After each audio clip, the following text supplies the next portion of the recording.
Boya ayam bilan telefonda gaplashganimda qizim sen ham qiynalib ketding, kredit to'layman deb bunaqa qimmat moshin kerak emas edi.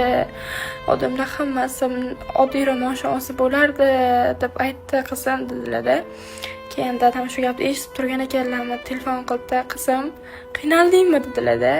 Yo'q dada dedim. Siz bizlar uchun qiynalgan vaqtlaringiz qiynaldim deganmidingiz dada dedim. Nima uchun endi biza sizga kelganda qiynaldik deyishimiz kerak dedim. Mayli odamlar kreditga oldi do'rsin dada dedim. Meni farzandlik burchim shu-ku dadajon dedim. Eslaysizmi dada dedim. Buni ancha vaqt oldin dedim. Ertalab 10:00 da bizani boqaman deb taksichilikka chiqib ketardingiz. Ertalab qorong'i bo'lgan vaqtlari dedim.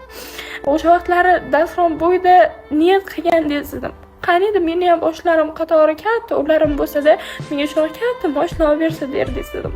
Shuncha pul topib, hozir kreditga bo'lsa ham sizga mashina mindirmasam, erta bir kun pulim bo'lsa-da siz bo'lmasingizchi dada deb. Qizim qiynalyapti deb o'ylamang dada. Men qiynalganim yo'q. Qizingiz hammadan kuchli. Qizingiz sizga o'xshaydi dada. Qizingiz sizga o'xshaydi. Bilasizmi? Oyog'idan suv o'tib ketgan kunlar bo'lardi qishki kunlari.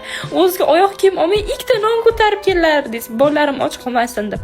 O'sha kunlar haqqa qizingiz sizni orzularingizni amalga oshiradi.